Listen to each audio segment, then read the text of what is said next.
So,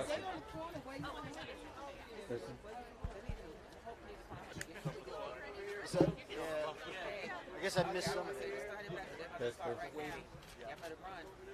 Still no longer.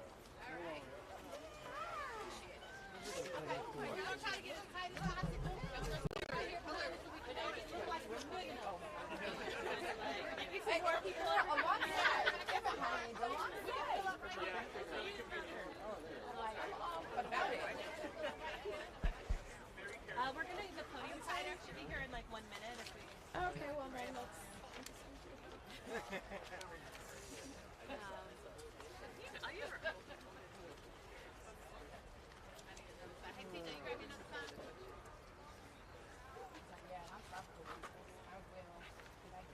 You guys rolling?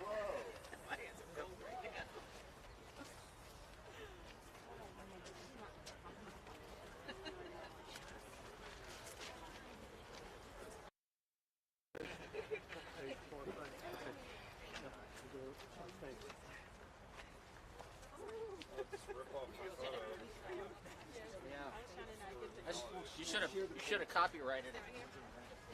No one has done this before. This is my thing.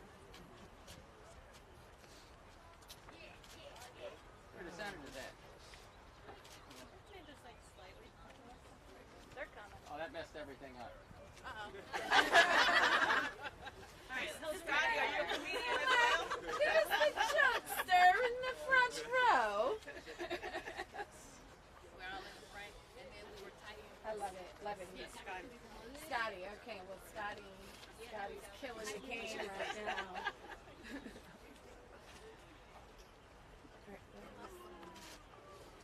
We'll go ahead and order one. Live good, Jules? Smile. All right. I'm not trying to get happy for this here. Oh, that's right. You're all about misery. Yes. Dang. I mean, he ordered the weather just for that. Dreary. Yeah? Oh, if it's Oh, right for out, the shots. It's Yeah. awful. yeah. Yeah.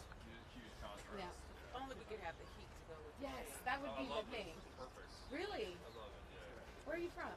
Ohio. Oh, goddamn! Okay, so my I've been having an extended debate over what state produces the coolest, most engaged people, and over people say Ohio. Oh, wow. It's a fact. It's like, and being from New Jersey, I feel like I had to counter that. I'm glad you met me that. I'm glad you Lots met to me get after. said about it. After to judge. No, I love it. It's and that was a real and natural reaction because it's repeated. I was like, wait, are you from Akron? 'Cause You from Cincinnati? Cincinnati. Awesome. Here. Yeah, I used to That's in front of you. live in the swamp, but August here.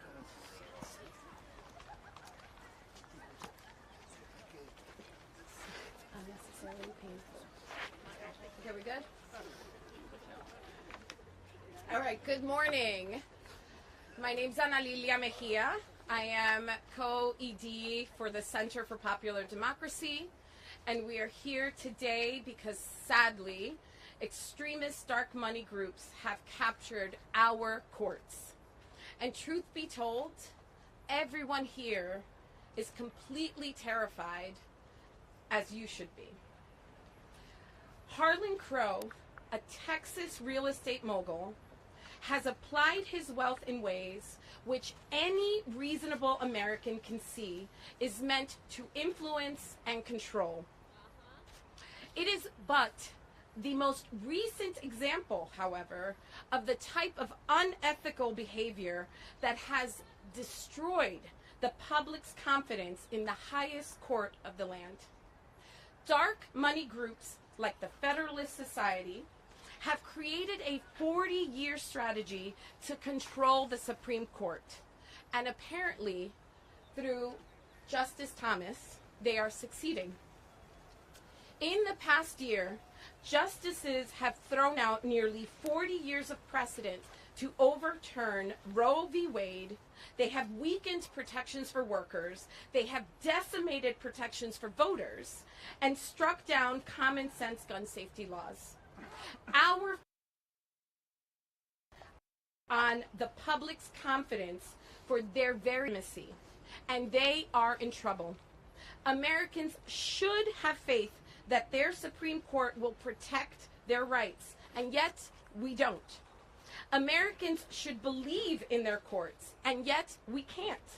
We deserve sitting justices who are of our highest ethical standards, and they are not. What we demand today is for action.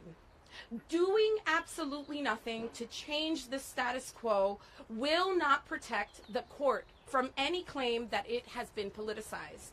The deed is done. It is politicized. This is a huge problem that needs a huge and immediate solution. We must bring transparency and accountability to the Supreme Court. We must restore faith in our justice system. And we must hold the Supreme Court accountable, because as a critical part of this three-legged stool of our government, it is imperative that it function with transparency, ethical behavior, and morality. So today we are joined by many leaders across our nation who are focused on ensuring equity and justice across our government. I am proud to introduce our first speaker, or second, Mr. Rakeem Brooks. He is the president of the Alliance for Justice and is a friend and partner to CPD, as well as to every conscientious American. Let me introduce Rakeem. Thank you.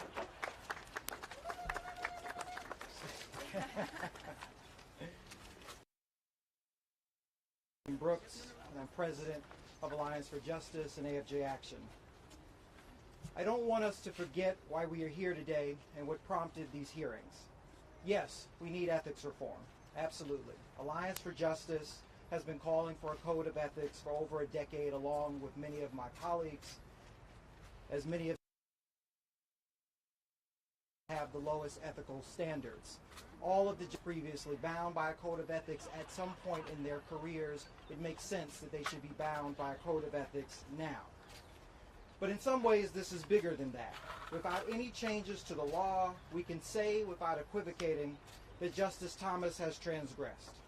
He has defied our most understandings of public service. He has broken the law and our trust, so he must resign. Yeah. Take a moment to think about how you felt when you first read the ProPublica article. Just think back to it for a moment. Hundreds of thousands of dollars, yachts, jets, and none of it publicly disclosed. It's unbelievable. I've never heard anything like it about any member of the court. It's unprecedented and it is wrong. Hey. We all know it. Justice Thomas knows it. That's why he took the time to respond. Chief Justice Robert knows it, and that's why he's ducking the calls to testify. Congress and the American people know it too, and that's why we're having these hearings today. You cannot reap extreme profit from your public service. We don't need a code of ethics to tell us so. We know it in our bones. It requires no explanation, no expert analysis. When you become a public servant, we all agree that you will forsake riches while in office. You may indeed be friends with millionaires and billionaires, but you don't get to share their world to build a mansion in yours. You cannot use your seat on our Supreme Court to live like a rich, rich man beyond the reach of modesty or public reporting. But that's exactly what Justice Thomas has done, and so he must resign. He may think it unfair to be held to such a standard. Politicians court wealthy donors at all the time, and I'm sure we'll have a press conference about that at another point. But why can't he? Here's why. Because the justices protect the flame of liberty. The whole of who we are resides in their judgments. That is why Alexander Hamilton said, The complete independence of the judiciary is peculiarly essential. He and the founders, flawed as they were, understood that all of this democracy relies on trust. We trust them to act in the public service, never to be swayed or rewarded by private interests, to be beholden to the public good and comforted by their service to a grateful nation. But for Justice Thomas. It was clear all those years ago that he was ethically required to report the gifts and to preserve his independence. Yet he did not. The curtain has been pulled back and we can no longer blindly trust Thomas or the court's independence, and that's again why we are here today. So I thank Chairman Durbin for calling these hearings and the witnesses in advance for their remarks. They are all absolutely essential to preserving our democracy. But this cannot be the end of the inquiry. We must keep going. Chief Justice Roberts must reverse his position and accept Chairman Durbin's invitation. Separation of powers is no excuse for refusing to testify on a matter so supremely important to the functioning of our democracy. Congress must hold not just one, but several, including one in which Justice Thomas and Harlan Crow are called to testify. The public deserves to know the extent to which Justice Thomas's judgment was influenced by his friendships, as well as the extent to which he benefited.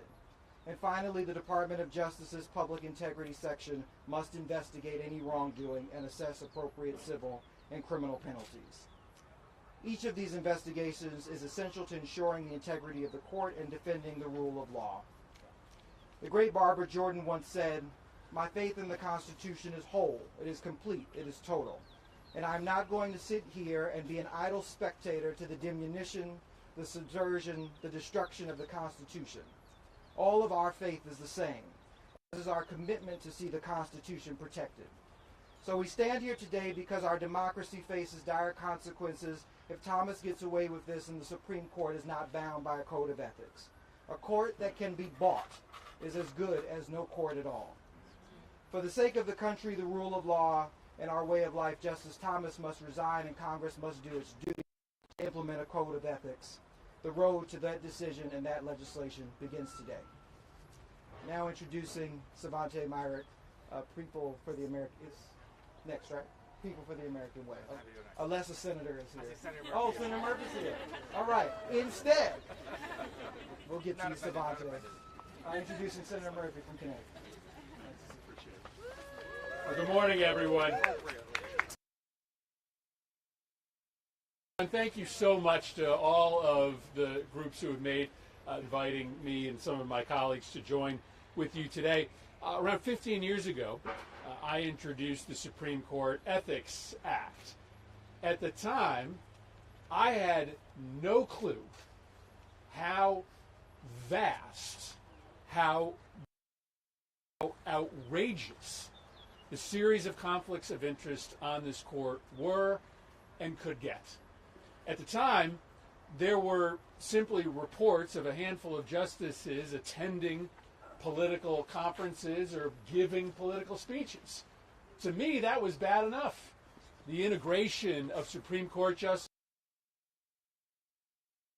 political infrastructure suggested a level of corruption that was, but underneath that was something much more insidious. Right? Supreme Court justices and their families essentially on the payroll of interest groups and individuals who have cases before the court. Right? That's the most obvious, stunning, brazen conflict of interest you can imagine.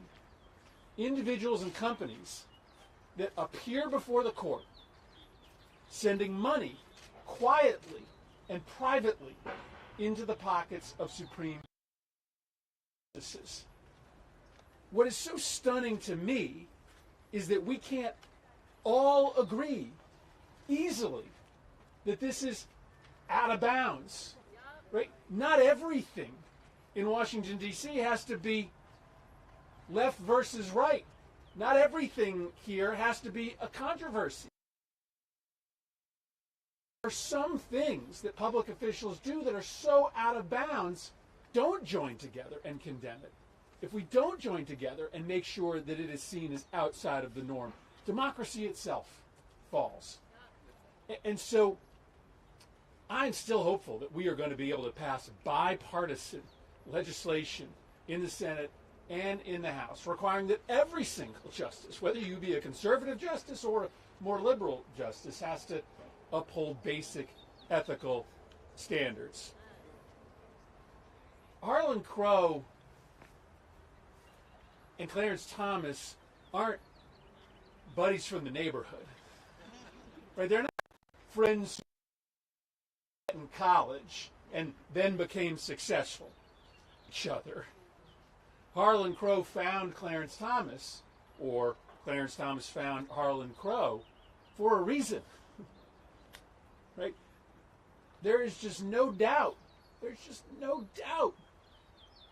that this relationship is about politics, is about interests, and about one party's decision to integrate their interests with the other. Now, we have a code of conduct here. We have disclosure requirements. But in some ways, it's even more important that the Supreme Court have a code of conduct. Right? Because if we screw up and aren't held accountable by our code of conduct, then our constituents can hold us accountable. Every 2 years, every 6 years, we have to go back to the ballot. The reason why it's so important for there to be a code of conduct, a binding code of conduct with consequences for the Supreme Court is because once they are put on the bench, they are virtually unaccountable. And so it is even more critical that there are rules as to what Supreme Court justices can do and can't do. That there are requirements, that we see what their income is, what their interests are. And so we're going to continue to push and push and push this issue, because I don't want a Supreme Court that only 1/4 of the country believes in. I want a Supreme Court that the whole country believes in. And this court is poisoning their legitimacy. In part, that they make that simply don't have constitutional, but also in their refusal to live up to basic standards of decency and ethics. And so I'm so appreciative of your decision to come here and support Senator Durbin's hearing. I think it's going to be a tremendously important hearing. But we're going to continue to reach across the aisle and make the claim that you don't need to defend in order to be a good conservative. Like, your first obligation is just be a good American. And to be a good American, you got to stand up and call wrong when you see it. Thank you very much.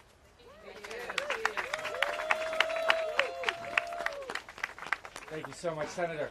It is my pleasure. I'm Samante Myrick, President of People for the American Way. It's my pleasure to introduce our next speaker, also a senator. Anybody who has met him is struck by how wonderfully nice and grounded he is. That makes sense only when you understand that he is a legend of local government, the best form of government, as a former LA City Council member, and now the junior senator from the great state of state for sure. Please welcome Senator Padilla.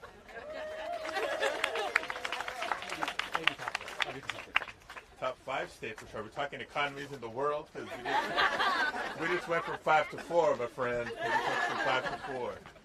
Well, good morning, everybody, and thank you so much for being here. I just want to give a shout out to all the advocates who came out today to not just join us for this hearing, not to support the hearing, but to demand accountability.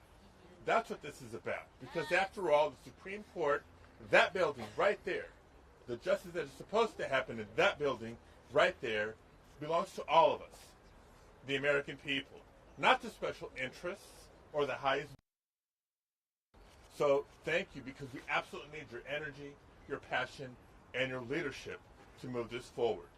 You see, too many times, just over the past couple of years, Americans have had to gather on the steps of the Supreme Court to protest for our fundamental rights, at times trying to secure those fundamental rights, too often to defend rights that we law. And of course have been pushing for the court to hold itself to the bare minimum of ethical standards. If left up to the court, we never would have learned of the fully paid for luxury travel by Supreme Court justice, or the millions of dollars in real estate purchases by a GOP justices. That's because the Supreme Court lacks a clear, enforceable, binding code of ethics. A code, by the way, that other government officials have to abide by. President does. Other administration officials do. People just assume that if anybody would abide by a clear, enforceable code of ethics. But they refuse. They have the power, but they refuse to impose one on themselves. And so let's be clear about why we are here today. Court in the land should not be subject to lowest ethical standards. The public is justifiably worried that the Supreme Court values billionaire donors over everyday Americans. And who could blame them? Actions speak louder than words. At today's hearing is, we clearly can't trust you, so Congress will have to do it for you. That's right. I was disappointed, as many of us were, to learn that Chief Justice Roberts chose not to testify at our hearing today. Just further evidence at their resistance. Because ultimately the oversight that we're demanding will help the court and its credibility within the American people. I'm disappointed, but like all of you, not really surprised. It's consistent with the years and years of refusal to peel back the curtain and establish transparency at the Supreme Court. And so again, it's only further clear to all of us that it's time for Congress to act. That's why Whitehouse and Blumenthal are leading the charge in introducing a bill to finally bring the needed transparency and accountability to the Supreme Court. The Supreme Court Ethics, Recusal, and Transparency Act would mandate a binding code of ethics and create a long overdue process for the public disclosure of gifts, recusal standards, and thorough investigation for misconduct. It's an important first step to repairing trust between the American people and the Supreme Court. But it's also clear that up against and convenient disclosure mistakes, we work ahead to restore integrity and impartiality. While we hope the court would work with us to achieve this, they refuse, and so ultimately we have an obligation to the American people. And make no mistake, we will act with or without their participation in committee.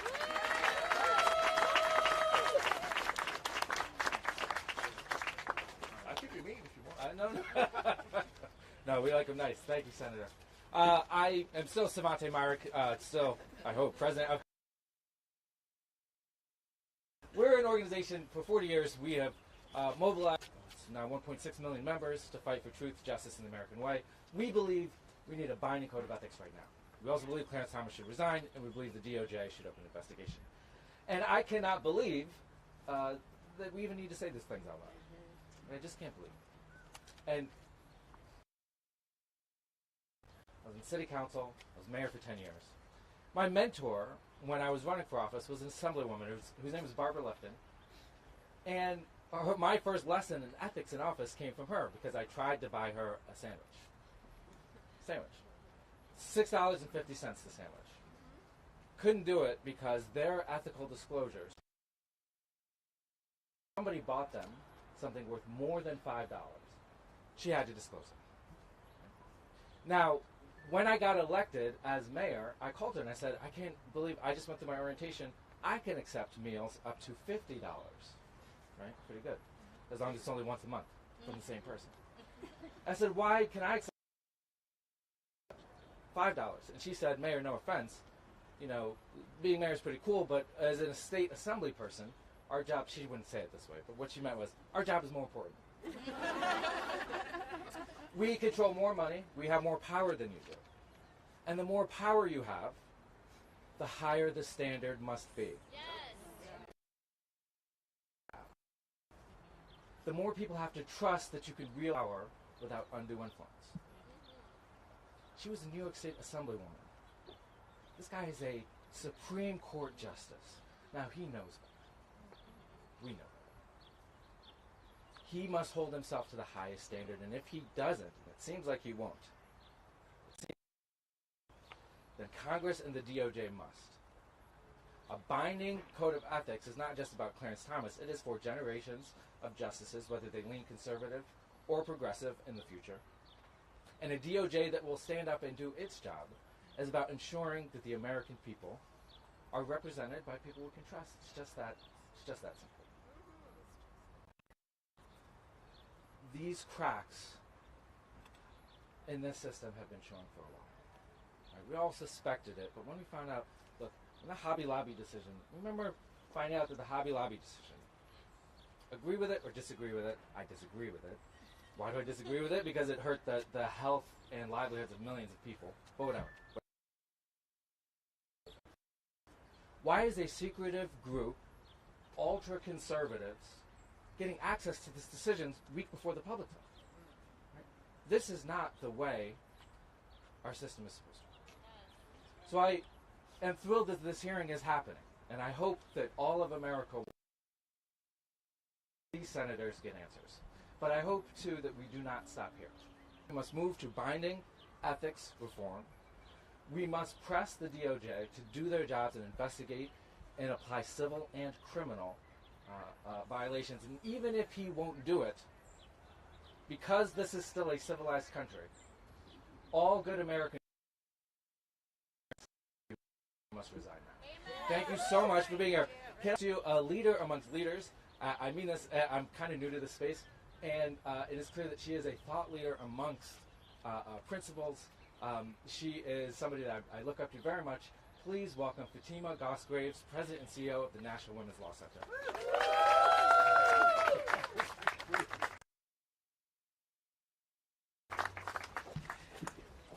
Thank you so much, Savante, and good morning. I'm CEO at the National Women's Law Center, where we drive change in our courts, in our public policy, and in our society on issues that are central to the lives of women and girls in this country. And we also believe democracy requires that people in this country believe in the courts are fair, that they believe that their decisions are consistently applied no matter who you are, and that those with the honor and the responsibility to serve with integrity.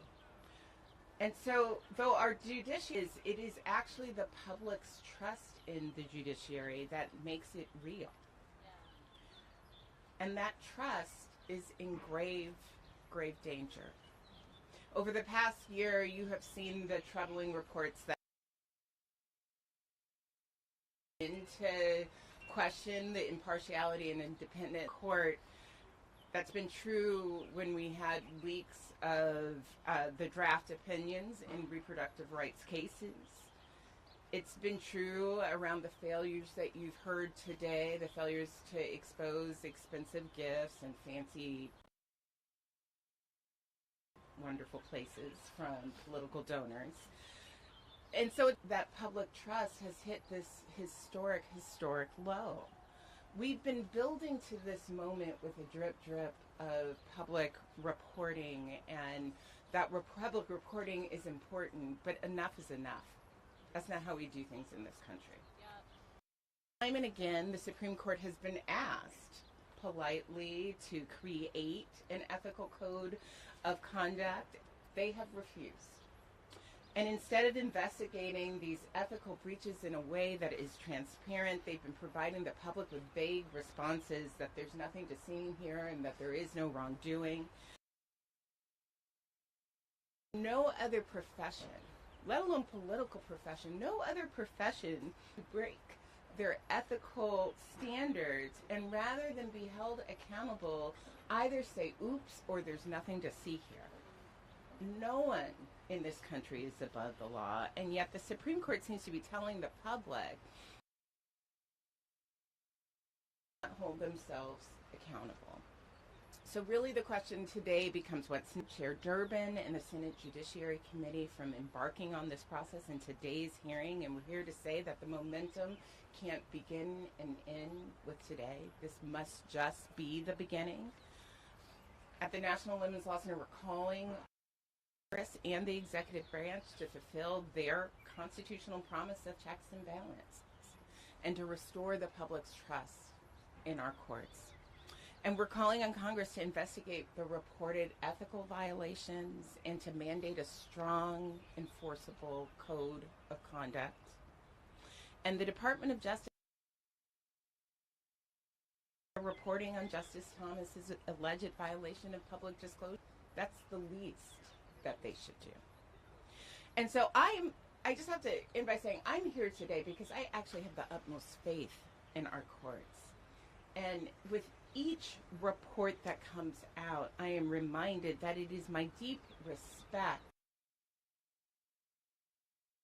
in the foundational role that our courts play in our society, and including ensuring that every individual can access their foundational rights and have a fair shot in this country.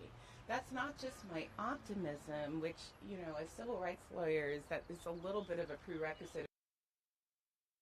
So I get that, but it's actually historical fact. It's something I have had the great honor to witness in my lifetime, what that looks like. It's something my family has experienced over the course of generations. To rebuild the public's trust, we need an Supreme Court with justices committed to equal justice under the law, who will decide cases fairly and impartially, and who will hold themselves to the highest standards for the judiciary and the legal profession. So, thank you very much. And with that, I'm going to turn it over to the Senior Director of Judiciary and Democracy with the League of Conservation Voters.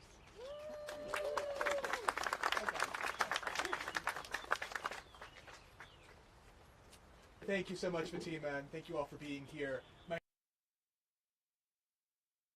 I am Senior Director of Judiciary and Democracy at the League of Conservation Voters. We at LCV know as the judges who uphold them, and we are alarmed that our nation's highest court, as Senator Padilla said, is operating at the lowest possible standard of ethics. Justice Clarence Thomas and too many of his colleagues have shown systemic, long-standing disregard for the Supreme Court, of the rule of law, and of our constitutional system. Those who are above the law. The people deserve a high court they can trust, and Congress must act to deliver it. That means hearings like the one happening today. It means investigations. It means requiring the justices to follow legally enforceable codes of ethics. Members of Congress, executive branch officials, and all other federal judges, to ensure the United States Supreme Court works for the people of the United States and not just polluters, billionaires, corporations, and ideological extremists. Thank you so much for being here. I believe we will hear next from Dylan Hetler-Gaudet, Senior Government Affairs Manager at the Project on Government.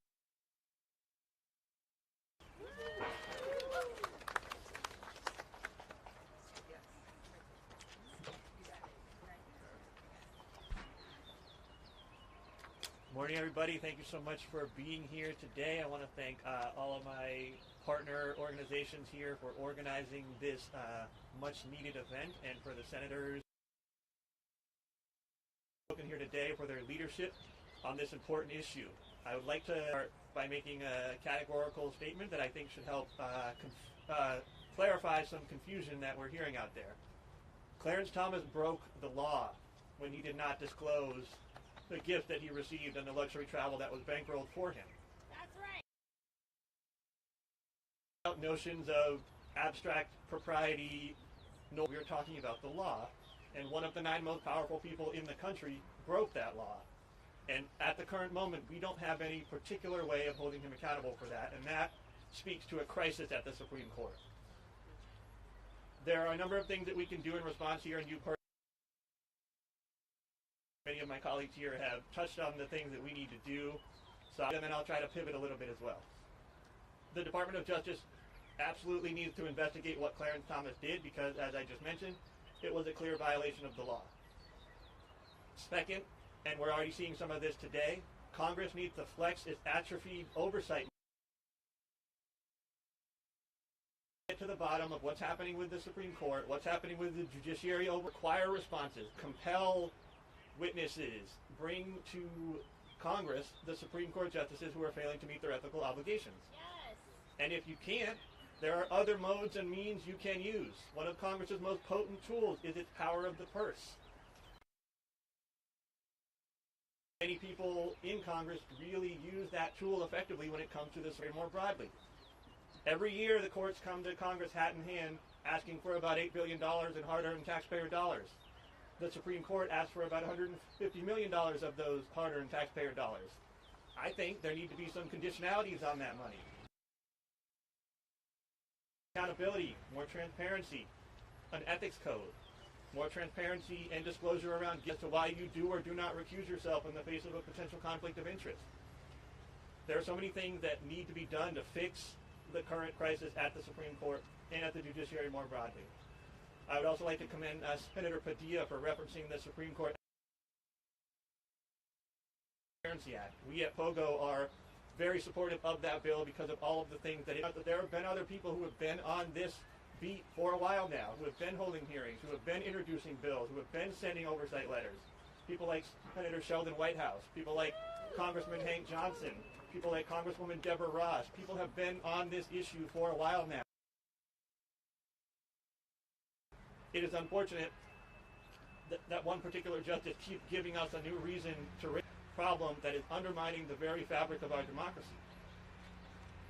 So it's time to act. Beyond oversight, Congress must legislate. And beyond that, we must all continue to make our voices heard and make sure that the Supreme Court knows that this is not acceptable.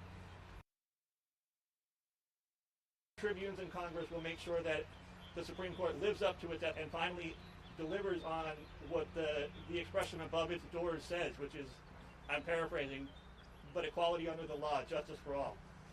Thank you.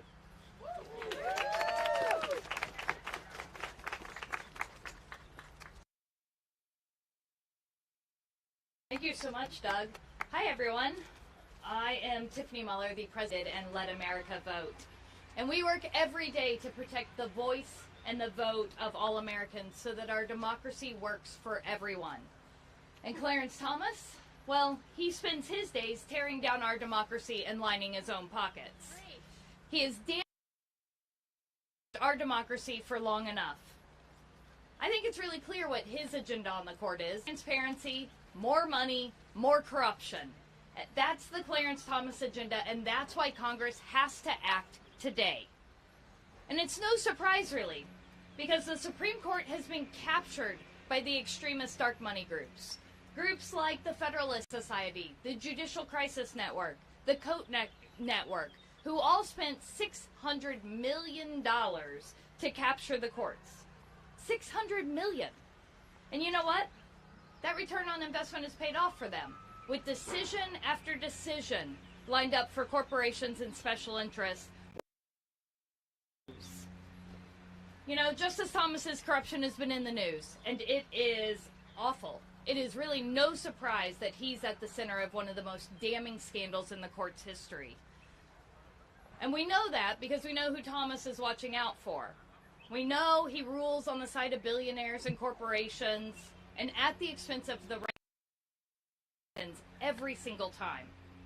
But you know, his scandal isn't the only one we have seen. We have seen leaks to special interest groups of decisions beforehand. We have seen other travel and trips that go unreported or cause the American people to lose faith in our courts. And all of this has it to where the trust in the court is at the lowest level in history. And since the Supreme Act refuses to even come to Congress to talk about these problems, then Congress must act today. We need a full investigation into every gift, every trip, every conflict, and every case. And we must. They need to pass real ethics reform for the court so that we can and begin to restore faith and trust in the court. Look, the court has been part of a coordinated attack on our democracy, from undermining the right to vote, to allowing partisan extreme gerrymandering, to flooding our system with undisclosed. And then they follow that with stripping away rights and freedoms for Americans, from overturning Roe, to gutting union protections, to overturning common sense gun safety laws. No less than our freedoms and our rights are at stake. Congress must act today. And now it's my pleasure to turn it over to Janice Rector with the Ohio Organizing Collaborative. Thank you, President Mueller. Again, my name is Janice Brock, and I am the Policy and Advocacy Director for the Ohio Organizing Collaborative, a proud partner and affiliate of CPD. Together, relational power with our members for social, racial, and economic justice. But today, we stand here demanding justice for our democracy. No matter where you live, what your one is above the law. Born in, I can remember my elementary school bringing my classmates and I on a field trip here to our nation's capital. For the first time, I saw the physical manifestation of my history books. The three branches of government were visible right in front of me. I remember looking up, reading these words engraved into the building structure. Equal justice under the law. The public has put their trust in the Supreme Court. And to keep that trust, accountability cannot be ignored within the judicial branch of government. States of America. We expect equal justice under everyone, even our nation's Supreme Court justices. We are all held to a higher ethical standard to ensure that we all have a productive society. And when there has been an infraction, according to our nation's law, our Constitution, justice must be served. We are here demanding justice for our democracy. Not just for the present, but for our future. For our children, that they may trust in our government, in our justice system. We know that we have justice because we'll have evidence where our Supreme Court has been transparent, where balance has been restored, where they hold themselves accountable. Thank you so much, and I'll turn it over to Dan Barker, who's the co-president of Freedom of Religion Foundation.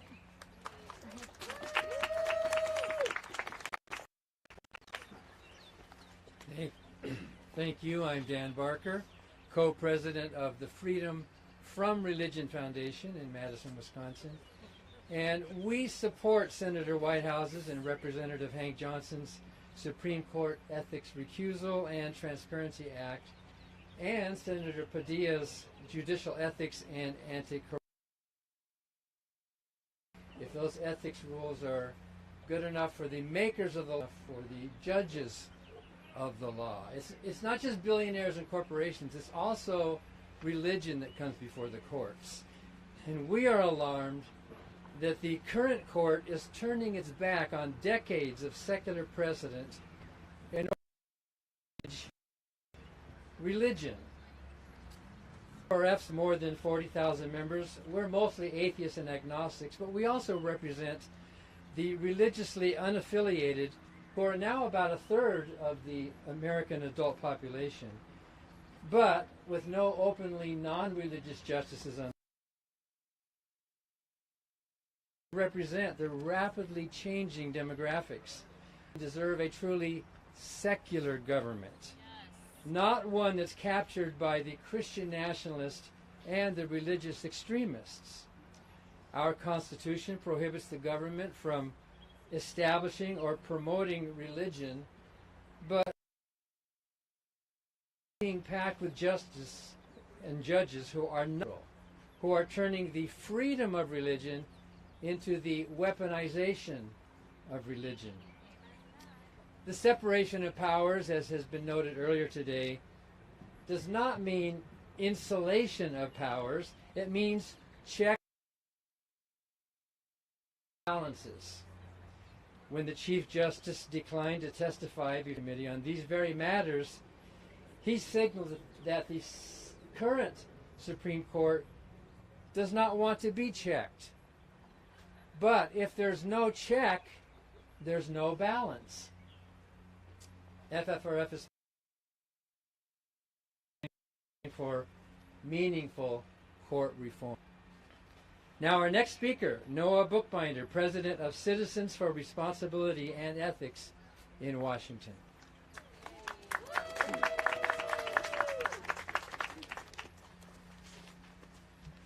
Thanks so much. Thanks to all of you. Noah Bookbinder. I'm the president of Citizens for Responsibility and Ethics. CREW is a nonpartisan nonprofit committed to government ethics, democracy, and accountability. I'm proud to stand here today with so many great leaders in the fight for real justice, along with great leaders in the and Murphy, to express CREW's alarm at the ethics of the federal judiciary and to offer our strong support for judicial ethics reform, including a Supreme Court Code of Conduct and an Inspector General for the federal judiciary. The 9 justices on the Supreme Court should set conduct, but instead we have a court that acts as though it is democracy rather than part of it. The recent revelations about Justice Thomas and billionaire Harlan Crow, including that Mr. Crow provided regular gifts of lavish travel to Justice Thomas and purchased real estate from him, none of it as required, are beyond troubling. Immediately following the revelations, CREW submitted a civil and criminal complaint requesting that the Chief Justice and the Attorney General investigate Justice Thomas's conduct to determine whether he violated the Ethics in Government Act, which, as Dylan and others have said, is the law, and the judicial gift rules. This is a crisis for democracy. The current system is clearly not working. The courts are a key part of our system of checks and balances, and that system only works if people trust the courts and accept their judgment. But the Supreme Court has faced misconduct allegations going well beyond Justice Thomas, and the cost to the court's credibility has been immense. CREW supports the creation of a binding, clear, and public code of conduct for the Supreme Court that would help prevent ethical misconduct in the first place, but we recognize that that alone is insufficient. That's why CREW is also proposing that an Inspector General be created to oversee the judiciary, just as Inspectors General oversee legislative and executive branch agencies. An Inspector General for the judiciary could promptly and effectively investigate any allegations of improper influence on judges and justices. This sort of is sorely needed, and luckily, there's a long-standing tradition of bipartisan support for this type of reform. Sunlight is the best disinfectant, and it's time for the Supreme Court to come out into the light. Chief Justice Roberts has made clear in the past, although not today, that he cares deeply about the integrity of the court. That is why my organization encourages to adopt a binding code of ethics and to seriously address these issues. And if they do not, Congress must act. Thanks so much for your time, and I'm thrilled now to turn it over to another leader in this fight, Lena Zwerenstein, Senior Director of the Leadership Conference on Civil and Human Rights. Thanks Noah, and good morning, everyone. As Noah said, I'm Lena Zwarnstein, the Senior Director of the Fair Courts Program at the Leadership Conference on Civil and Human Rights, an organization with over 230 national organizations are dedicated to making America as good as its ideals. The rights community has advocated for fair courts because they are imperative to our rights, our democracy, and our future. Our federal judiciary, including our Supreme Court, must work for all of us, not just the reports of escalating patterns of egregious misses who serve for life on our nation's highest court are unacceptable. The need for ethics reform is clear, and this reform is a crucial part of our work to build a judiciary that lives equal justice under law. About this ethics crisis are not academic, they're not theoretical. This is about who our court serves and whose rights are upheld. For our democracy to work, we must know and have faith that the Supreme Court justices base on facts and law, not wealth and power. Powerful jurists on our country are the only public officials not bound by an enforceable ethics code. It's unacceptable. Congress must act. We are grateful for today's hearing, but we're specifically calling on Congress to continue this work by passing a binding code of conduct for justices, creating stronger recusal standards and processes, improving transparency and disclosure requirements, and continuing to investigate these disturbing and continuous reports of misconduct. Alongside this, the White House and Senate must continue to strengthen our judiciary by nominating and confirming ethical, fair, highly qualified judicial nominees who have a demonstrated commitment to civil and human rights and who reflect and represent our nation's rich diversity. This is how we get equal justice. We need a Supreme Court and a whole federal judiciary that works for all of us. For equal justice, for our democracy, we demand change. And I want to thank everyone for doing all of this work together so we can build a fairer judiciary for all of us. And I want to thank all the leaders here today. And now I'm going to get to welcome one more of them, Brett Atkins, Managing Director of Policy and Political Affairs at Stand Up America. Thank you all for sticking around, and thank you for sticking around in the cold. Thank you to CPD again, and to Senators Padilla and Murphy for being here. I'm Brett Atkins, Managing Director of Policy and Political Affairs at Stand Up America. Our 2 million members around the country have sent over 500,000 emails, made over 7,000 calls to Congress, nearly 17,000 letters to editors of their local papers, all urging reform to passing a code of ethics. The ethical crisis, as you've heard, now engulfing the court, should alarm all of us. A billionaire GOP mega donor gave Clarence Thomas millions of dollars worth of gifts. Let's talk about a few of them. Summer vacations for nearly years to the Adirondacks. Sounds nice. Retreat, Cisco. Cruises on a 162-foot long yacht with a private chef to Indonesia, New Zealand, the Greek islands. That same mega donor bought 3 properties from the Thomas family, and Thomas's mother is still that mega donor's. Guess $0. Also gave Thomas's wife $500,000 for her Tea Party activist group, and that party paid her $120,000 in salary. Justice Thomas also hid all of this from the American people. This is corrupt. Literal cigar smoking, influence peddling. In 1969, another Supreme Court justice was engulfed in an ethics scandal, but that justice resigned. He had accepted $20,000 from somebody who had petitioned the court to review his case. The court didn't hear the case, and the justice wasn't even involved but Democrats and Republicans came together to call for his resignation, and he resigned. The scandal today is far larger, not just with Thomas, but with the other justices on the court too. And because the 9 justices are the only federal judges in the country not bound by a code of ethics, there's very little holding their unethical behavior.